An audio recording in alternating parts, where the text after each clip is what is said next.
Assalamualaikum warahmatullahi wabarakatuh. Waalaikumsalam. Selamat malam, jumpa lagi sama kita Goye. Gua Yusuf. Jangan sampai ketukar. Soalnya Banyak yang bilang kita mirip, bro. dari jauh. Hari ini kita mau ngomongin tentang apa nih ya?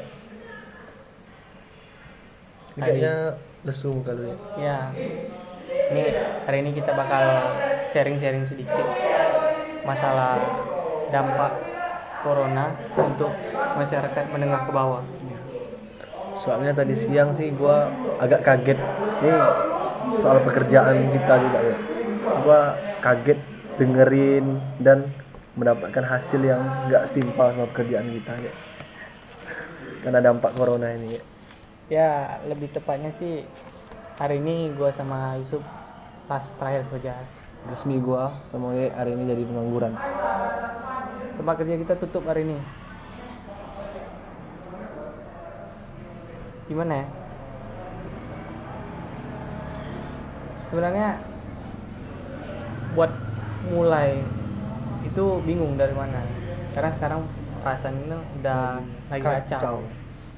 Kacau kali serius. Buat video ini gua sama Ye bukan bermaksud ingin merendahkan pihak manapun. Ya kami lebih mengajak agar teman-teman memotivasi teman-teman untuk membantu masyarakat menengah ke bawah. Karena masuknya dampak wadah corona ini ya. Iya, kita di sini nggak nyalain pihak manapun. Kita di sini cuma mengeluarkan Aspirasi kami. mengeluarkan aspirasi gimana keadaannya. Kita cuma mengharapkan dari video ini akan ada solusi di kemudian hari. Iya, benar. Jadi sekarang gua sama Yusuf nggak kerja. Kita sekarang kalau buat ke depan sih, buat bulan ini Iya. ya mungkin masih cukup dengan gaji yang baru didapat tadi ya. Tapi Masih cukup. belum tahu untuk bulan kedepannya gimana. Buat bulan depan kita belum tahu, soalnya kita sekarang gini, coba gua berhenti kerja nih, Yusuf berhenti kerja, Sama ya. Berdua. keadaan lockdown. Lu mau cari kerja apa? Lu mau cari kerja apa coba? Ini karena wabah corona nih, coba semua kena imbasnya. Iya, semua kena imbasnya ya, dari pemerintahan, masyarakat menengah ke bawah, orang kaya, bahkan orang miskin apalagi ya. Sedih gua lihat ini. Bersyukur buat kalian lembaga pemerintah. Iya, bersyukur kalian. Ya walaupun kondisi kayak gini Gaji masih jalan. Jalan. Nah, Itu yang mau kami coba sampaikan di sini buat masyarakat sama teman-teman lain mungkin yang karena wabah ini kena PHK. Kita di sini butuh solusi bagaimana ke depannya. Karena wabah ini kalau diterusin makin parah cuy. masih parah cuy. Gua lihat tadi terakhir gua lihat tadi terakhir beritanya. Nah, Yang terkena corona di Indonesia ini 6.000 lebih. 5.000 lebih ya. 6.000 lebih. Tadi terakhir gua lihatnya. Kita di sini nggak mau bahas masalah apa itu COVID ya, apa itu corona, bagaimana cara pencegahannya, bagaimana cara mengobati dan lain-lain lah ya, karena kita nggak ada ilmu di sana. Takutnya nanti salah ngomong, salah kaprah pula ya. jadi menimbulkan permasalahan. Nanti ala lu nggak tahu sok-sok tahu ya. Jadi kita cerita yang real aja sini. Realita apa adanya. Di sini kami sangat mengharap bantuan dari kawan-kawan yang dompetnya tebal, dari bapak-bapak, ibu-ibu yang kerja di dalam lingkup pemerintahan. Kami berharap bantuan dari kalian semua, Orang-orang yang berpengaruh. orang-orang yang berpengaruh di Indonesia ini, seperti teman-teman YouTuber, Abang Atta Halilintar, Abang Reza Arab, dan abang-abang lainnya ya. Abang-abang YouTuber. Ya, seperti abang-abang YouTuber gitu. Turunlah ke jalan, Bang. Turun ke jalan. Motivasi masyarakat supaya timbul rasa nasionalisme di dalam diri masyarakat sekitar. Jangan kalian apatis, jangan kalian mementingkan ego kalian. Berbagilah kita, Bang. Nih, malam nih yang lu gua sama Yusuf. Sebenarnya di luar sana mungkin masih ada ribuan orang yang kondisinya mungkin lebih parah dari kita. Parah dari kita. Lebih susah ya kan? Iya. Cuman karena mereka nggak tahu media, mereka nggak ada sarana buat ngeluarin inspirasi mereka. gimana keadaan mereka sekarang. Ya mungkin dari video ini pemerintah atau orang-orang yang berpengaruh yang gue bilang tadi bisa dengar dan bisa melihat. gimana keadaannya sekarang. Ini untuk kawan-kawan yang di rumah aja ya. Iya. Yang lagi nongkrong, yang masih nongkrong atau gimana. Ya ini buat teman-teman yang masih nongkrong, yang masih keluyuran. Nih kita berdua nih bukan contoh yang nggak baik, bukan kita keluyuran lagi kayak gini. Kita baru siap dari tempat kerja, briefing masalah keadaan yang sekarang nih. Kami udah coba gimana pun usahanya buat tempat usaha tuh masih buka, tapi ya hasilnya tetap nihil, nggak bisa. Jadi buat lu pada yang masih keluar, buat lu pada yang masih nongkrong, pesan gue cuma satu: lu pulang ke rumah, jaga diri baik-baik, lihat keadaan rumah lu pulang ke rumah masih bisa makan, dah lu lah udah bersyukur kali kalian.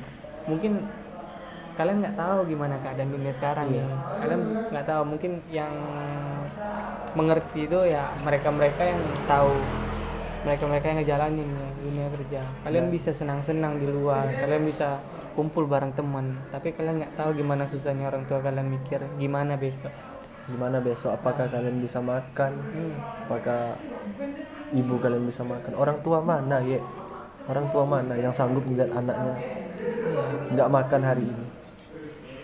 Orang tua mana? Sedih gue liat, sumpah ya. Sedih gue liat.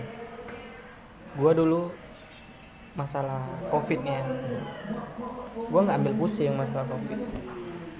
Orang udah heboh kan, terinfeksi sana, terinfeksi sini, kena di sana, kena di sini, Instagram viral, Facebook di mana-mana, ya kan, berita masalah covid ya kan? Nah, gue gue nggak peduli, bodo amat. Masuk gue juga sama, apatisnya kita sama. Mati anjing lah, mana peduli, karena kita nggak kena dampaknya. Kita di Tanjung Pinang aman-aman aja ya. Sampai corona, covid sampai di Tanjung Pinang ini, dan kita kena dampaknya. Ya seperti inilah sekarang. Dan kami pun berharap bantuan seperti sembako. Ya itu dari program pemerintah, pembagian sembako, penurunan listrik dan lain-lain. Itu kalau gua lihat sih buat masyarakat atau yang tepatnya nggak kejangkau. Nggak kejangkau itu belum ada. Seperti Tanjung Pinang ya. Nggak ada. Kemungkinan di kota-kota besar seperti Jakarta atau pulau-pulau Jawa mungkin udah ada di sana. Tapi di sini kami belum nampak. Sama satu lagi nih, program pemerintah buat bebasin napi-napi itu kan. Itu gimana pendapat lu ya? Oh ya, itu kan gua lupa nanya. Lagi trending tuh. Masalah napi dikeluarin terus bikin ulah lagi ya kan. Sebenarnya itu udah seharusnya dari sebelum mereka ngambil keputusan tuh mereka seharusnya mikir gimana konsekuensinya ya kan. Dampak ke depannya apa yang terjadi ya kan. Sekarang gini, mungkin memang orang yang di penjara tuh orang jahat, mungkin kebanyakan. Cuma kita lepas bicara dari konsep manusiawi, yang di penjara belum tentu jahat. Yang di penjara ya mungkin karena ada hal-hal tertentu kan. Sekarang kita ambil contoh gini lah, gue sama Yusuf di luar nggak di penjara, otomatis kita orang baik, orang baik. Tapi kan kita di sini lihat kondisi kita sekarang, nggak bisa kerja. Pemasukan pun nggak ada. Tempat kerja mana sih yang buka sekarang? Nggak ada kan. Sementara napi dikeluarin. Coba pikir, kalau misalnya dikeluarin kayak gitu kan, mereka kalau keadaan normal aja nih kan, susah cari kerja ya kan, susah cuy. Apalagi zaman sekarang yang dilihat kan, kalau lu mau kerja nih, kalau nggak ijazah ya lu punya orang dalam nggak? Nah, nih keadaan normal, ex penjara, mantan napi itu susah diterima. Jangan kan itu kerja di masyarakatnya susah. Sekarang di kondisi lagi wabah seperti ini, mereka dibebaskan. Mau kerja di mana? Ya kan? Mau kerja di mana? Ya wajar lah kalau misalnya mereka balik lagi ngelakuin kegiatan kriminal tadi ya. Seperti pekerjaan lama ya. Sebenarnya mungkin dari mereka nggak mau lagi kayak gitu. Cuman masalahnya kondisi yang memaksa. Iya, kondisi keadaannya sekarang nggak mungkin ya kan. mau kerja apa mereka. Nah itu juga yang Seharusnya nih kalau gua pikir nih, bagusnya kalau yang masalah itu, jadi kalau menurut gua nih buat masalah-masalah napi yang dikeluarin tuh, kalau gue pikir sih baiknya daripada dibebasin lebih baik diberdayain. Kayak di negara-negara lain tuh kan napi bantu buat masker atau napi membantu tenaga medis. tenaga medis itu kan lebih worth it kalau menurut gua sih. Lebih positif juga kegiatannya. Kalau kayak gini yang ada tingkat kriminalitas naik juga.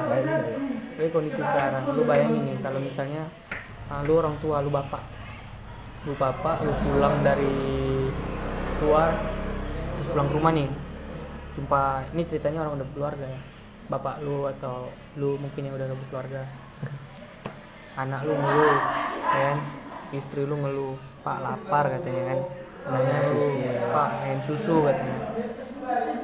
Jiwa bapak lihat, mana bisa lihat yang kayak gitu. Anaknya susah. Pasti dia gimana caranya dia usaha biar dapetin uang biar bisa bikin keluarganya tadi nggak kelaparan kan.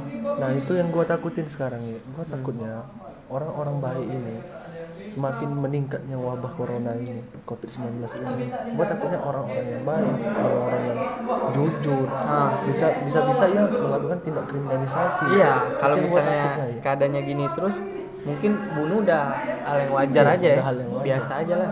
Gua lapar cuy, pengen makan ya kan, biar makan gua mati. Takutnya nanti kalau misalnya keadaan ini kan, kalau prediksi pemerintah nih, gua dapat berita nih katanya sampai akhir tahun bakalan selesai wabahnya nih katanya, kemungkinan prediksinya ya kan. Prediksi itu masih prediksi manusia. Iya. Nah kalau misalnya keadaannya kayak gini terus, ini lama-lama masyarakat nih yang ada bukan mati karena virus ya, mati kelaparan. Gua takutnya kelaparan, stres. Mungkin beberapa daerah udah ada kasus bunuh diri ya, bunuh diri. Itu contoh kecil ke masyarakat yang udah nggak sanggup ngadepin keadaan sekarang. Nah yang kita butuhkan sekarang dari bapak-bapak pemerintah, dari teman-teman juga yang dompet-dompetnya tebal, teman-teman yang berpengaruh, bantulah sekitar. Kita butuh solusi di sini. Kita butuh rangkulan dari kawan-kawan. Itu yang kita butuhkan. Kami nggak mengharapkan hasil dari video ini, karena lu tahu nih channel ini nggak ada apa-apanya, masih baru juga. Subscriber aja bisa dibilang nggak ada. Jutaan mana ada. Cuman yang kita harap di video ini bisa didengar sama mereka, sama teman-teman atau teman-teman yang lagi nonton ya. Sekali lagi gua tegasin sama Yusuf juga, kalau di video ini nggak ada unsur untuk menyalahkan sebelah pihak. Kita di sini cuma menyalurkan aspirasi, menyalurkan aspirasi dan meminta solusi dengan keadaan kita sekarang ini ya. Oh iya ya, ini pun kita nggak panjang-panjang ya kita ngomongnya ya. Kayaknya gitu aja sih. Karena pun gua pun nggak tahu juga mau ngomong apa lagi, soalnya ada campur rasa kecewa. Kacau hancur kan lihat di gua dengar berita tadi siang ya kan, hancur kan. Gua mikir kan kalau kayak gini terus apa lagi gua mau kerjain ya. Cari kerja bukan senang bro. Iya, susah. Kayaknya mungkin itu aja dari kita berdua malam ini. Dari Bang Yusuf ada yang mau disampaikan? Nggak ada sih sebenarnya. Gua ada mau nyampein. Sekali lagi untuk teman-teman, kita saling merangkul satu sama lain. Jangan menyimpan rasa ego apatis. Ya, bersatu kita teguh, bercerai kita runtuh bro. Ingat, berat sama dipikul, ringan sama dijinjing. Disitulah konsekuensi dimana satu sakit semua sakit. Kalau dari gua sih pesannya buat teman-teman yang nonton video ini, gua minta bantuan teman-teman yang nonton video ini, tolong kalian renungin. Nih sekarang dunia bukan lagi baik-baik, tidak sedang baik-baik saja. Indonesia lagi sakit bro. Buat teman-teman yang nonton video ini, jaga diri baik-baik, jaga kesehatan baik-baik. Jangan lupa like, comment, dan subscribe video ini agar kami bisa mengupload video-video untuk memotivasi kalian semua. Gua Yusuf. Jangan lupa bahagia hari ini. Selamat malam. Assalamualaikum warahmatullahi wabarakatuh.